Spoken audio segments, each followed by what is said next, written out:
deadlock conditions, right? And we have seen yesterday that there are three necessary conditions, right? And the situation is all these three conditions have to be holding at the same time, right? That is, mutual exclusion should be enforced, right? Hold and wait should be true again. That means whatever resource you are having, you will not leave that, right, until you are given the next resource which you require, right? So you are holding one resource and waiting for the other. Okay. The third is you cannot take away the resource from the process, right? That is called no preemption condition. Fine. So if all these three are true, then we are at the verge of deadlock, right? And we call that as which condition? It is potential deadlock, right? That's correct. Fine. So what condition that should be fulfilled additionally so that we can say that deadlock is present, right? And that is circular wait. Okay, so these three plus circular wait. Now, yesterday we did not see the definition. Let us first see that. What is circular wait is defined as. So circular wait is a closed chain of processes, right? Such that each process holds at least one resource, right? That is required by the next process in chain, right? We have seen that diagram, right? This diagram that you can see, right? This is the example of circular wait, right? You are holding the resource which is actually occupied by the, or which is actually requested by the next process in chain. That is what is called as the circular wait condition, right? So another name of this is circular wait is known as sufficient condition, right? It is called sufficient condition. So why is it so?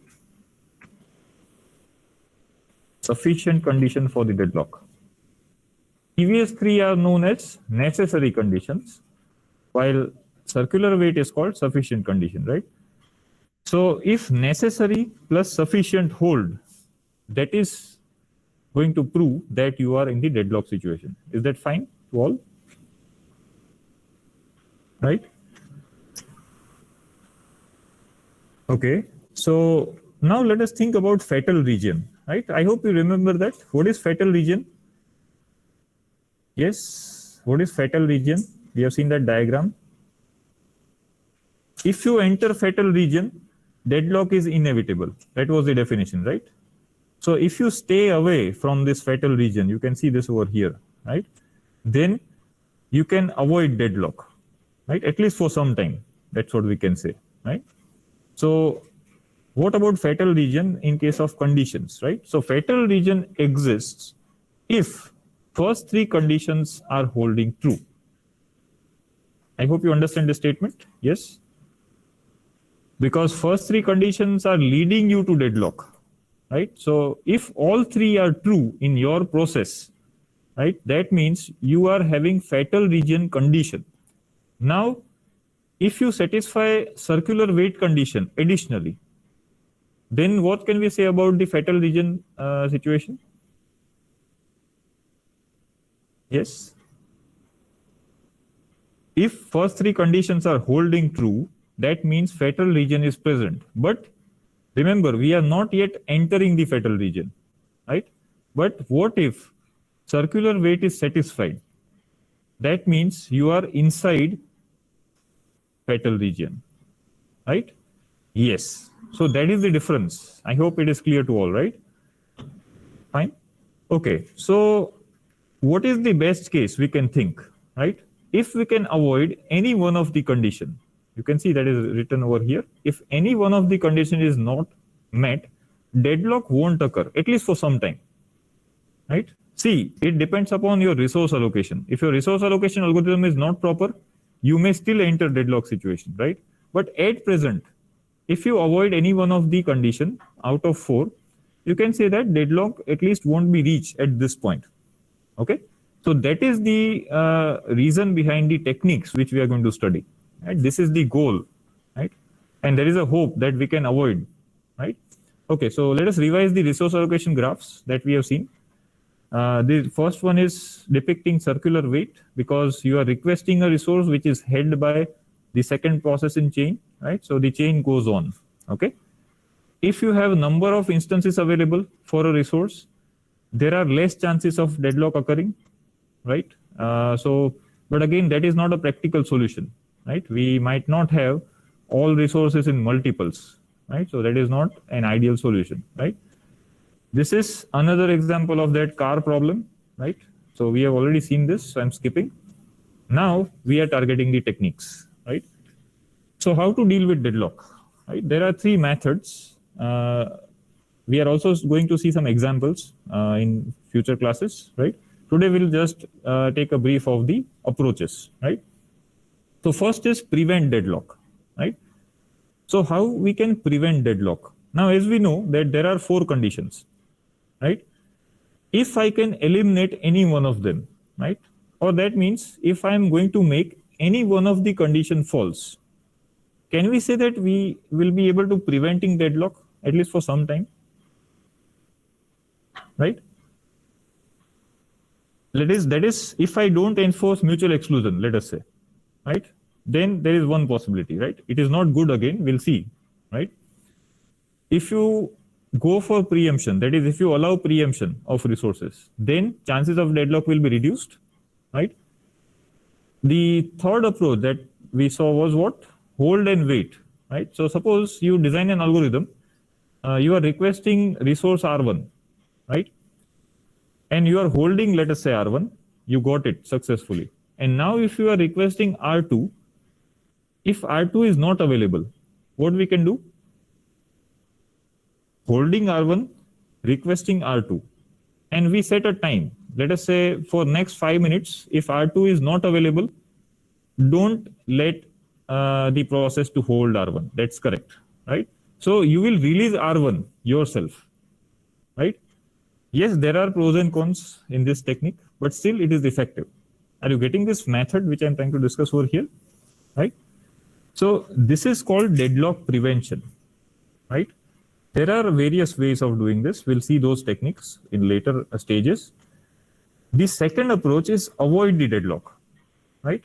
Avoidance means you don't let your system reach a situation where deadlock is even potential, right? You don't let your system reach a state, right, where deadlock is not going to be further possible, right?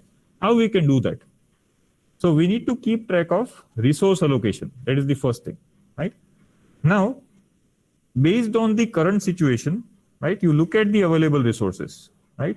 So if with the current allocation, right, and with the current available resources, if you can complete all the processes, can we say that deadlock is going to occur in that situation? I'll repeat once again. You are having current allocation snapshot of your system, right? Plus you are having list of available resources, right? And what we check is if I grant all the processes request, right? Suppose I'm having 5 processes, right? And they require different resources. So if I can grant all the processes pending request with my available resources, is deadlock possible in that case? It won't happen, right? It won't happen. Again, this is a mathematical technique. We are going to solve the examples for this. So that will prove, right, how this works. I'm just explaining you the approach. Okay. The summary of that is written over here. Let us read that. We have to make dynamic choices based on current allocation state. Are you getting some idea? Right?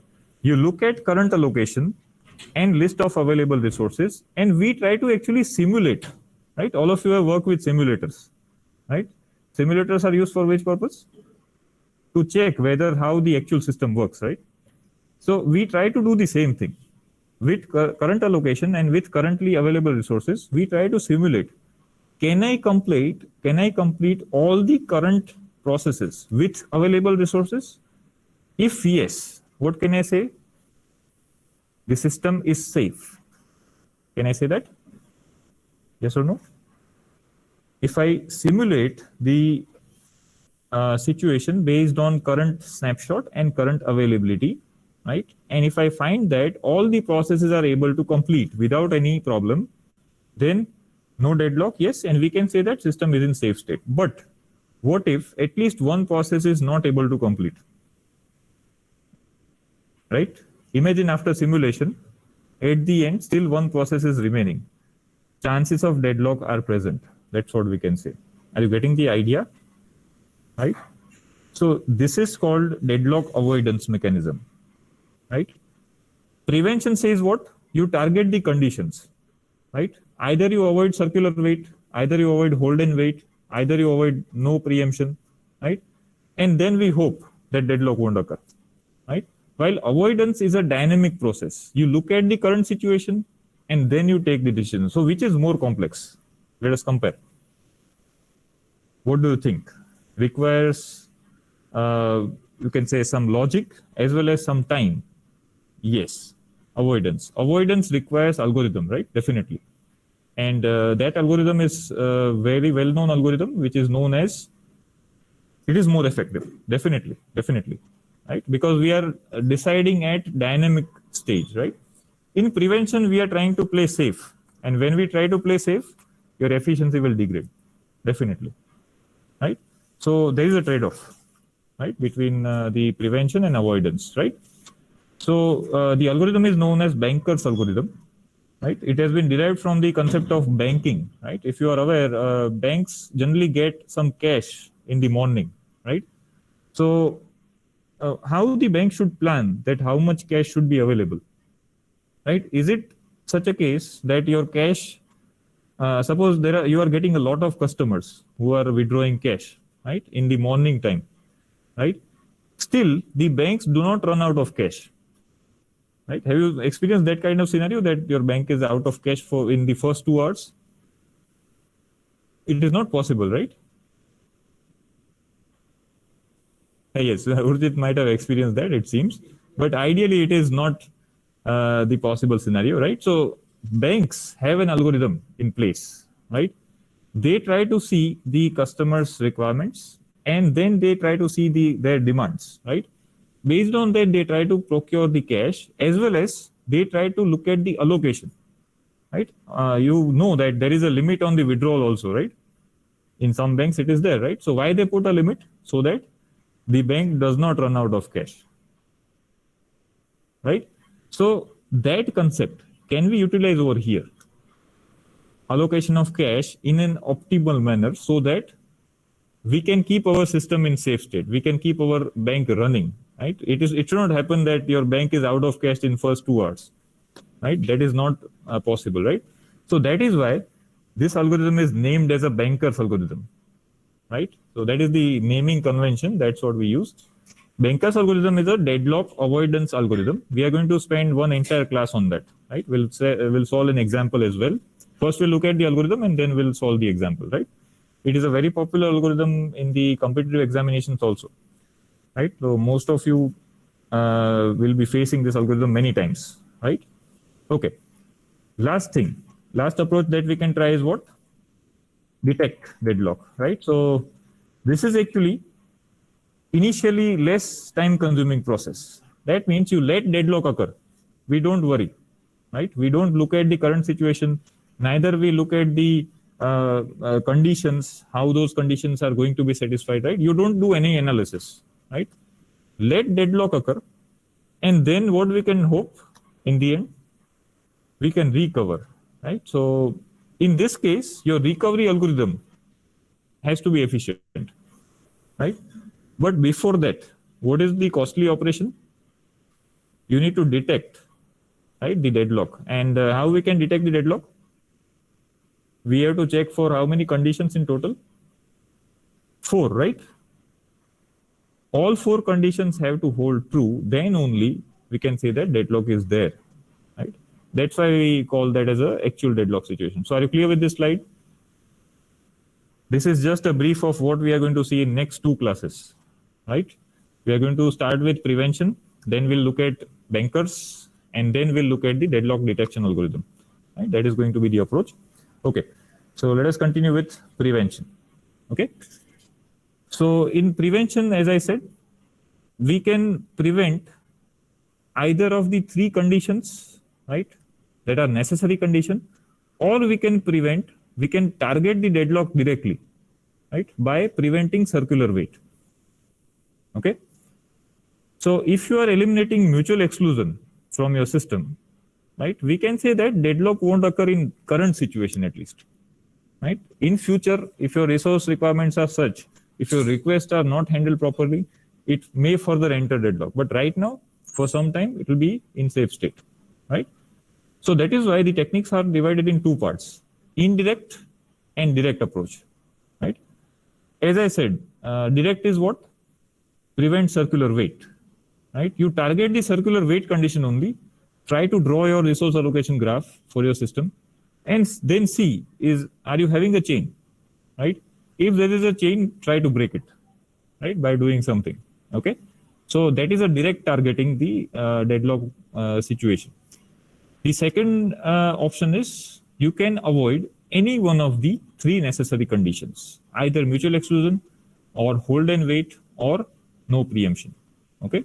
Now we'll see pros and cons of each method, okay, in detail. So let us continue. So my first question is, can we avoid mutual exclusion enforcement in general? Yes. If you are having a shared resource, right, and that is being accessed by a number of processes, right, mutual exclusion enforcement becomes compulsory, right?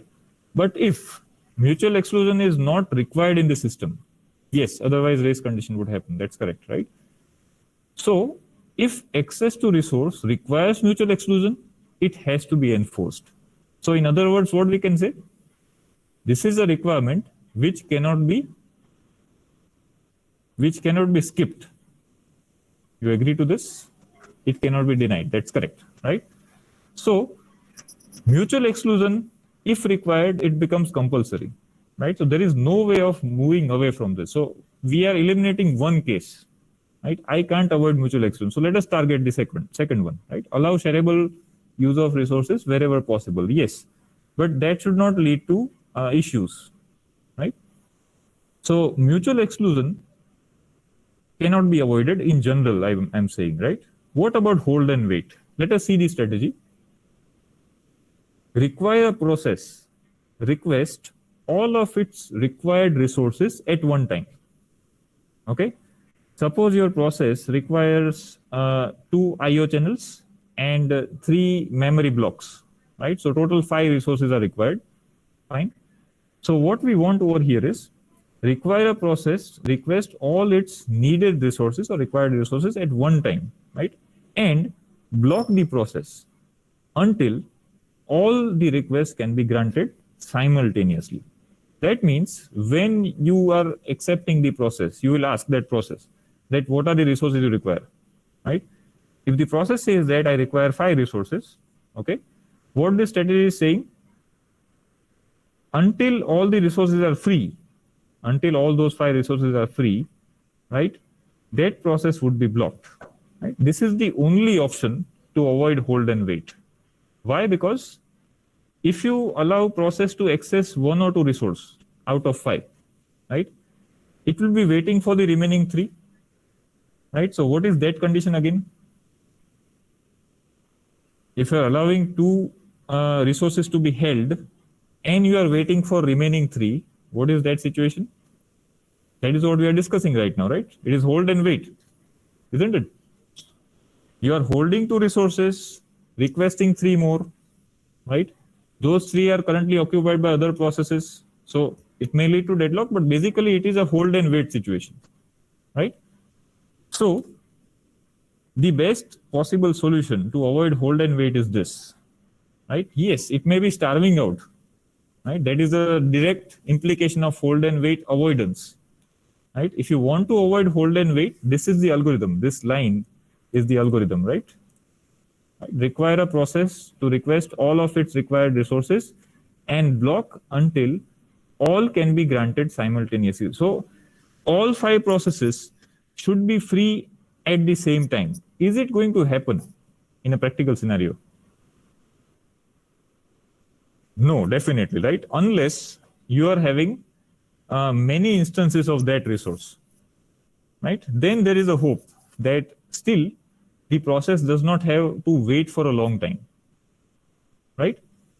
So if you want to avoid hold and wait, it can be very costly. Yes or no? So what are the issues over here? As Rishi has said, one of them is starvation. What is the other possibility that may happen? If you satisfy this statement that you are given, how we did, yes, that is another issue. Exactly, right? Process itself might not know in advance, right? So yes, in OS we have some estimation algorithms, right, by which you can actually estimate the required number of resources. You have to look at the past behavior and then estimate, right? So it is still possible, right? But it won't be accurate, right? Even happens, then there is a big drop in efficiency. That's correct, definitely, right? Because your process will be remaining in ideal state, right? In ready state for a long time. So not good, right? So in general, if I ask a last question on this, should hold and wait be omitted? It will be time consuming, definitely, right? But if you want to still go with this approach, right, then we have to take that in consideration, right? So what is your general answer? Can we invest this much cost by preventing hold and wait? Ideally not, right? So eliminating the second one also, fine. Mutual exclusion, definitely we cannot avoid. If you want to avoid hold and wait, very costly, right? Efficiency will degrade, right, by too much extent. Okay, clear with this, all of you? I am discussing both the cases, right? Positives and negatives, because you should be able to analyze the detail and detail of every technique, right? Okay, no preemption, right? This seems to be a little bit practical solution, right? Let us see what are the strategies available. So it can be avoided in two ways. If process is holding a resource, right, is denied the further request. Suppose you are holding R1 and next you are requesting R2 and R3, okay? And if R2 and R3 are not available, let us say for a fixed period of time, right, what we can do is the process should release the existing held resource, right? So R1 can be released. Can we say this is, yes, I'll repeat once again, Urjit. If process is holding one resource, let us say R1, and if you are requesting R2 and R3 in sequence, okay?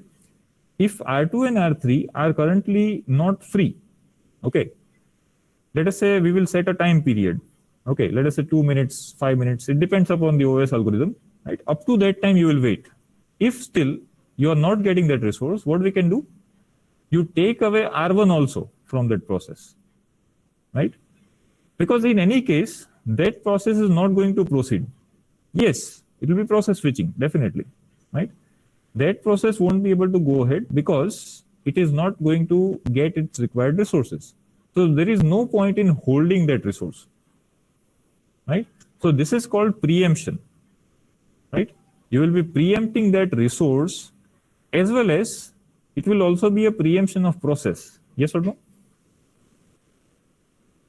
You are taking away R1 from that process. So now that process will be in block state, right? Because it cannot continue. It did not get the required resources. So you will have a process switching also.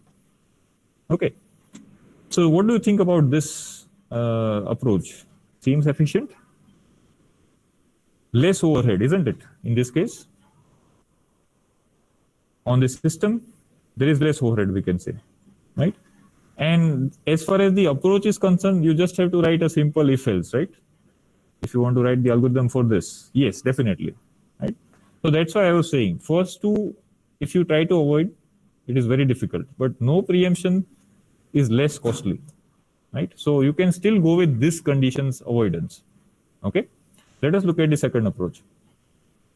If the process requests a resource held by another process, try to understand this. If a process requests a resource held by another process, OS may preempt the second process, right, and get the required resource, right? So this is similar to priority, right? In priority, what we were having, if you have a currently running process, right, which is running at lower priority. And if you have a high priority process joining your ready queue, what do we do ideally?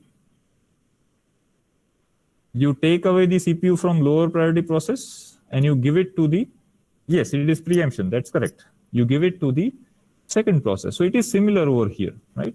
Understand this once again. If a process requests a resource which is held by another process, right, that is the second process, okay? And in that case, what OS may decide, right? OS may preempt that second process which is holding that resource, okay? And it will take away that resource, snatch it away, and give it to this process. Is this approach clear? Yes, that's again a question, Urjit. That's correct. If resources are not preemptible, then this approach will fail, definitely, right? But we are looking at every possibility, right? That's what the theory can discuss, right? Okay. So what is the only overhead that we have in either first and the second method, right? The overhead is we have to keep track of resources, isn't it? We need to know how many resources are currently available, how many resources are occupied. If it is occupied, which process is holding it? So I need to maintain a complete data structure, right? You can say a resource allocation table, something like that, right? And I need to keep on searching that time to time. Getting it? So only that much overhead. And I think managing a data structure like that won't be that costly as compared to previous two conditions where we are having totally inefficient execution. I hope you agree, right? So no preemption is one possible case which we can avoid with minimum cost, right? Okay, so these three are called necessary conditions avoidance, right? Now we'll go for the direct, right? Prevention of circular wait. This is the interesting part, right? How we will avoid circular wait. We have already discussed this algorithm yesterday. Right? I also gave you the example. If we define a linear ordering of resources, right? Let us say Ri, Rj, and Rk, and so on, right? If a process has been allocated the resource of type R, right? It may request only the resource of type following R. So suppose you have been allocated Ri, you can only request for Rj, right? If you have been allocated Rj, you can only request for Rk type, right? You cannot request for Ri type, right? Why we are trying to design such an algorithm? Because what is the problem we are trying to address? Chain, right? And we want to break the chain, right? Why the chain was happening? Because we are creating a loop, isn't it? Right? So only way to break that chain is have the ordering on the resource request, right? Have the ordering on the resource request. But this will only be possible if resources can be ordered, isn't it? Right? So that is the only limitation you can say over here. But if it is possible to order the resources, then definitely this is an efficient technique. Okay. So you can see the example also. If process A acquires Ri, right, it can request Rj because that is next in order, right? If process PB acquires Rj, it cannot request Ri because if it can request Ri, what will have? Try to map that graph in your mind. What will happen? If you are holding one resource and requesting the previous one, it forms a loop, right? And wherever there is a loop, it is what? Circular wait. Okay. So yes, there will be inefficiency because you will not be able to request the resources which are on left side of you, right? If you can go with that assumption, right? If you can go with that situation, then only this method is effective. Is that fine? Right? So linear ordering, if it is not possible, there is no option. Okay. If linear ordering is possible, you can go with this, right? Okay, so we have seen 4 methods, right? How to avoid mutual exclusion, no scope, if the data structure is shared. How to avoid hold and wait, declare the requirement in advance and wait until all of them are free. That is hold and wait preemption technique, right? No preemption can be sorted in 2 ways, right? If you are holding a resource and the second request is not satisfied, leave your current resource, okay? Or preempt the process which is holding your required resource, right? Preempt the process which is holding your required resource. That is another approach, right? Circular wait can be prevented by using linear ordering of resource types and managing the request properly. Yes, there is an overhead over here. Your system has to maintain ordering of resources. It has to keep on checking the order every time, right? So the complexity may rise, but that complexity or that cost we can pay, because what we are trying to avoid, actual deadlock, right? So this cost has to be invested upon. Yes, space complexity and dynamic updating, both are present. That's correct, right? So now we are going for deadlock avoidance. Are you clear with prevention now? Right? Prevention, if I say in summary, it targets any one of the 4 conditions. And then we hope that if I prevent one, at least for some time, my system will be in proper state. Okay. Now, avoidance, as I said, avoidance means you take dynamic decisions. You look at the current situation and you decide, right? So what is the common disadvantage of prevention, right? That is given in the first line. In deadlock prevention, we have 2 problems. Inefficient use of resources. Why? Because even if your resource is free, right? Suppose you are discussing this point, right? Hold and wait preemption, right? You require 3 resources, right? Right now 2 are free, but the third one is occupied, right? So can my process proceed with that? What is required in hold and wait prevention? All 3 should be available at the same time. But what if only 2 are available? One is still occupied, right? So actually resources are free, but what we are not able to do? We are not able to allocate them, right? That is, you can say, quite an inefficient execution, right? So that is called inefficient use of resources, as well as processes executed in inefficient manner. Why so? Because process will be unnecessarily be waiting, right, for that resource to be available, right? And that is actually unnecessary wait. You are occupying, and it is also possible that you might be having busy waiting situation. Busy waiting means what? You are running on the CPU, not doing anything, right? Occupying the CPU and just waiting, okay? That is also possible. So prevention leads to inefficiency in general, and that is why we should focus on a more dynamic approach, and that is avoidance, right? So what is the general approach? Let us see.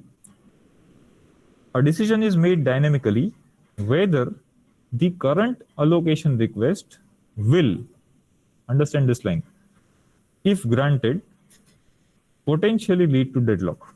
So remember I told you about simulation, right? With current available resources, right, and with current situation, you see whether I can complete all processes or not, right? That is what I'll try to simulate. If I can complete, I will go ahead with the current allocation, right? Otherwise, you will make that process wait. That is called dynamic approach. Don't worry, we will see the bankers in detail, right? That is discussing this, okay? What is the only constraint of deadlock avoidance? It requires knowledge of future process request, because unless you know what your process is going to require in future, you won't be able to decide the runtime decision. You won't be able to take the decision at runtime, right? So how this is possible? Yes. What is the option to predict the future requirement? First of all, is it possible? Yes or no? Nowadays we have mathematical analytical techniques, right? You can even use machine learning techniques, right? You look at the past behavior, right, of your process execution, and then based on that, you predict that this type of process required 3 resources. Okay, so estimation is possible. Okay, we are not you can say taking away that possibility, and that is why Banker's algorithm is actually the most popular approach, right, used nowadays. Okay, so are you clear with the basics? What is the difference? Prevention, avoidance, right? What is the drawback of prevention? Right? Yes, in few cases. That's correct. Right? What is the assumption we are going with? If we can predict the future request, then only this method is practical. Okay? That is the assumption. Then we are going into the technique. Okay? Let us continue. So under this umbrella of deadlock avoidance, we have 2 sub-techniques. Right? First is known as process initiation denial. Right? I think the name gives you the idea. What we will target? Don't start a process, right, if its demand might lead to deadlock. Right? So you look at the current situation, right, and if you feel that if I start a new process at this point, right, and if it is leading to deadlock, right, you have to analyze your situation, right, then don't let that process run. So that means where the process will be shifted according to the queues. If you are not letting the process start, that means where it will reside. Will it block or it will remain in the ready state? Blocked or ready? You are not letting the process run, right? You are just checking, you are simulating, and then see if this process runs, does it lead to deadlock? Right? So that means it has just come to ready state, right? You are not letting that process execute. Okay? When you can enter block state? When you are in running state, and then you are waiting for something, isn't it? Is that fine, Rishi? When you are in running state, from there you can go to block state, right? If you look at your state transition diagram, right? So ideally, you will keep that in ready state only until what? Until you feel that it is safe, right? That is the strategy. What do you think about efficiency of this? Yes? There has to be a complex algorithm that you need to run, that is required. But it is possible that that process might be lying in ready state for a long time, isn't it? So it may suffer from starvation, right? In the worst case. Yes or no? Right? So process initiation denial is a good approach, we can say. But the more popular approach is this, resource allocation denial. And that is what is bankers, right? You don't allocate the resource if it is leading to deadlock. That is more efficient, right? Let us look at the approach. It is written over here. Do not grant incremental resource request. Incremental means you are currently having some resource with you. Let us say you are having 3 resources. You require 2 more. Okay. Now, if you request the 2 more, what your system will check? If I allocate these 2 resources to this process, is it going to lead me to deadlock? Right? If the answer is yes, then what should we do? Don't grant that request. Okay? So that is called checking whether your system is in safe state or not. Right? We will actually simulate the execution and we will see that is the current situation leading me to deadlock? Right? We are not actually allocating the resources, right? You will calculate it mathematically, right? By using some equations and all those, we'll see that, right? If the answer is yes, that means if you are leading to deadlock, don't grant that request. Block that process, right? Block that process. If we don't, yes, that's what I was answering, Janil. It will go into block state because it is in running state, right? At present, you are simulating the process initial. Yes, that's correct, Rishi. You are simulating over there also, but what is the only difference? your process does not start actually. Over here, process has started, right? Process has already used some of your resources, right? For example, and here it will be blocked. That's correct. In previous case, it will be in the ready state. Over here, it will be blocked if its further request is leading to deadlock. Clear? Right? So that is why this is a more practical solution. Right? In previous case, we are actually not letting the process run. That is not efficient. Right? Over here, we are being more dynamic. Okay. Still, when we'll see the approach, it will be further clear. Let us focus on the data structures. Right? These data structures will be required in multiple approaches. Okay, both may starve. That's correct. But the amount of starvation in case of first approach will be more, right? Or the, you can say, probability of starvation is higher in previous case, because see, you are not letting the process run. While over here, what we are doing, that process might have run for some time, right? And then its further request is not possible to grant. But what if those resources which you are waiting, those two resources are becoming available very soon? Then can you run that process? Right? So there is a chance that amount of starvation can be reduced. Okay, that is why this is more efficient. Okay, fine. Let us look at the data structures now. This will require in future also, so focus on this. First, we'll have two vectors or arrays, you can say. So if R is a resource vector, right, where R1 is, let us say, for example, 4. Right, so what can we say about that value 4? We are having 4 resources of one type, right? Suppose this array is like this, right? It is containing 3 items, 4, 3, and 4, 2, and 3. This is the array that you have. So that means I am having 3 types of resources.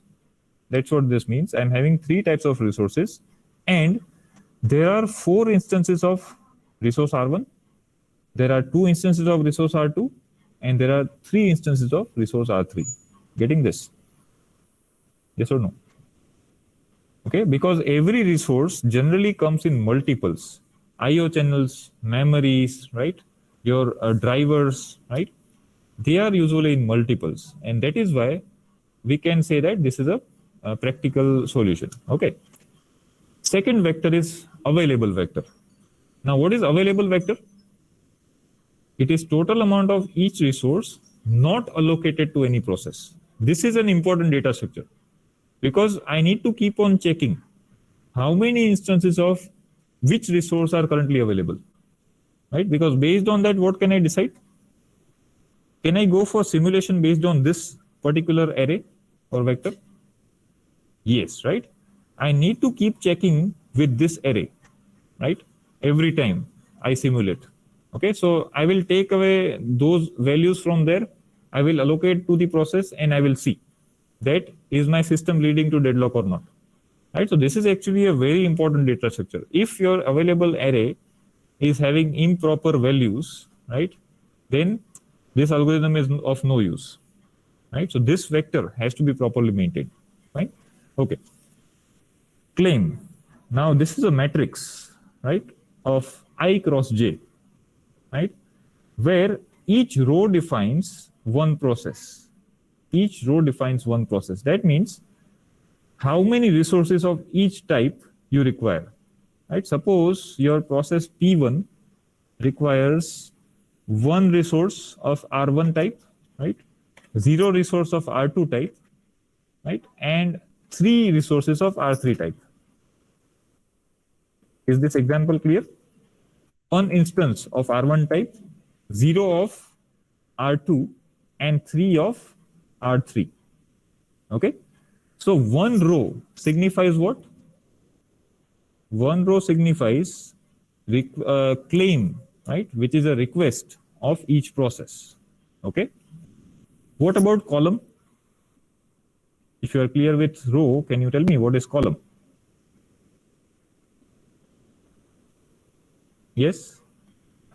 If I sum up this value, what I'll get?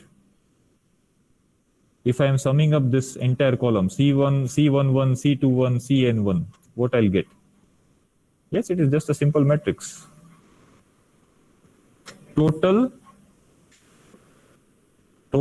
requests for resource R1. Total number of requests for resource R1. Are you following this? Yes or no? Right? Okay. If I sum it up by rows, then tell me what you will get. If I calculate the value over here, sum up by rows. Yes, I'll repeat, Priyank, don't worry. Right? Let us first discuss this point. If I am summing up the value at the row level, what you will get? Yes? Total resources required for one process. Exactly. Are you clear with that, Priyank? At least that much?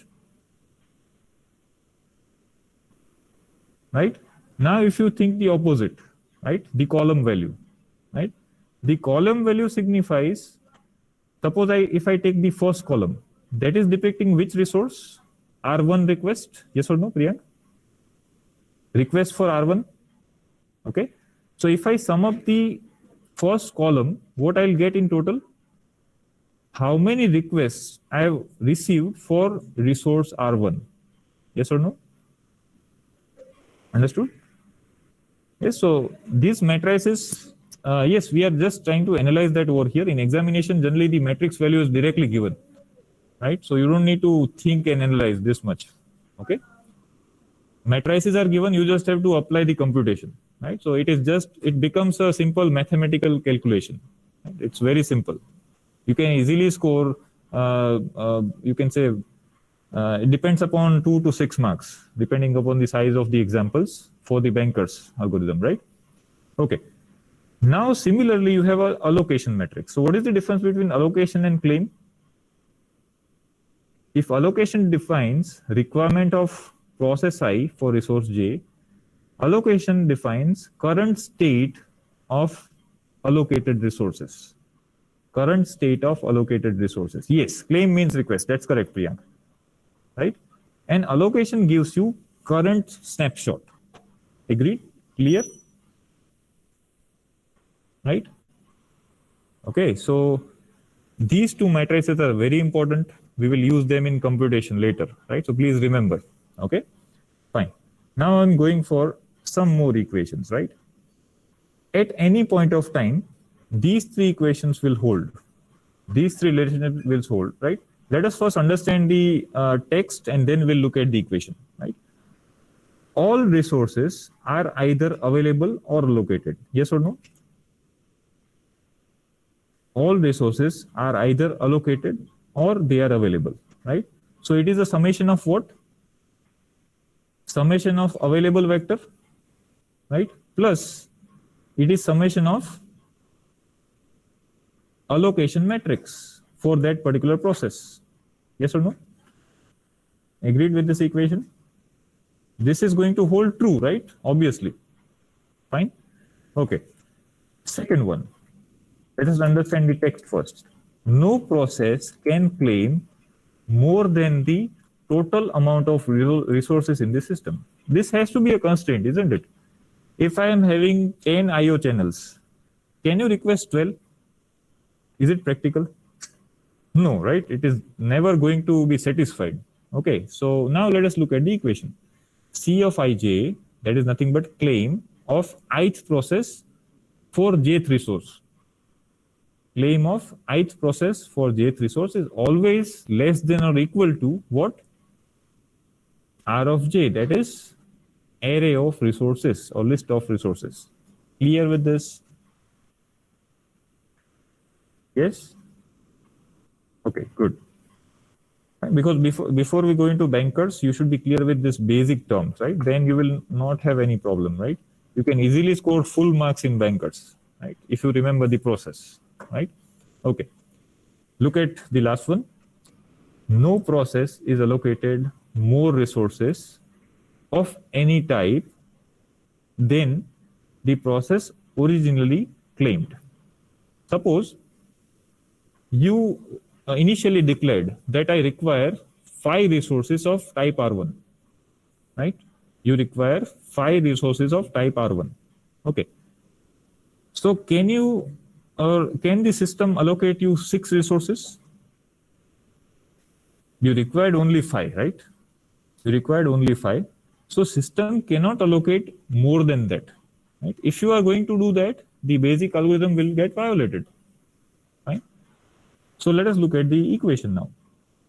A of ij is nothing but what? Allocation of or allocation to ith process for jth resource.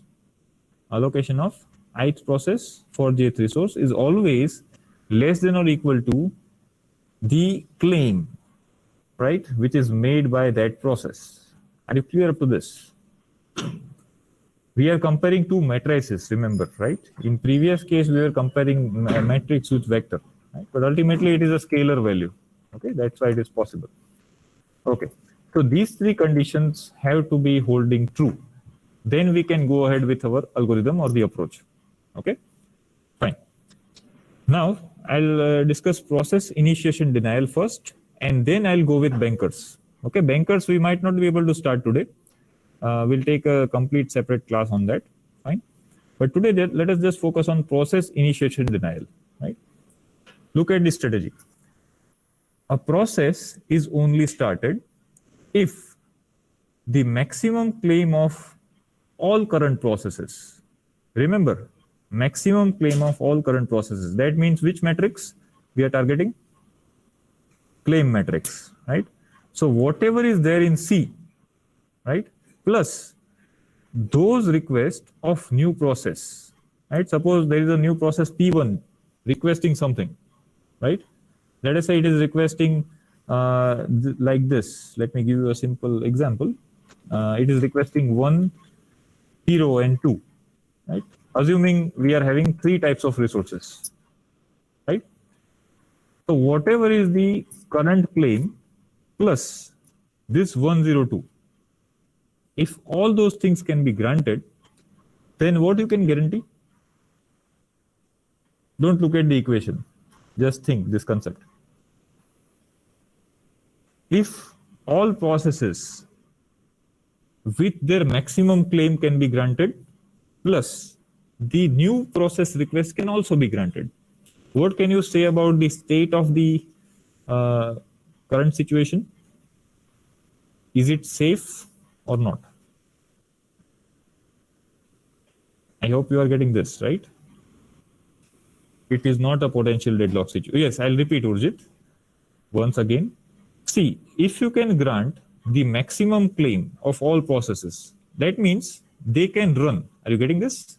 If I'm granting, that means they can run. Following, Urjit? Yes. Plus, if you can also grant a new arriving processes request, right? Although we are assuming, we are expecting too much, right? This is actually a very high expectation, right? But if both of the things hold, we can say that system is in safe state. Is that fine, Urjit? Right? So that is given in the equation. Now let us look at the equation, right? What is this saying? This sigma? It is total of all claims, right? Plus claim of n plus 1's process, n plus 1th process, right? If these two can be granted, right, with your existing resources, right? If these two can be granted with your existing resources, you can go ahead with your current situation. Is that understood? Right? Okay, you can easily comment on the efficiency, right? Isn't it? How much efficient is this? Very less, right? Agreed? Because what we are assuming, worst case. And what is the worst case over here? Is it going to be possible that every process will make their claims at maximum capacity at the same time? No, right? Definitely. System tries to maintain a balance mostly, right? So we are actually expecting too much, right? So this is not a optimal strategy, and that is why I said we should go with which strategy? If process initiation denial is not the option, what is the option you have? Yes. Although the name was complex, but I hope you remember. The second is resource allocation denial, right? That is nothing but bankers. Okay. So are you clear up to this? Yes. So just refresh these concepts when you come for the next class, right? And at that point, we'll start with bankers. And in the same lecture, I will solve the example of bankers, right? So we will look at the algorithm plus the example together so that you can check how it works, okay? So next class is focused on bankers. Okay, let us end this session for today. Thank you. I'll upload slides up to this in the folder, right? So you can refer to them. Right?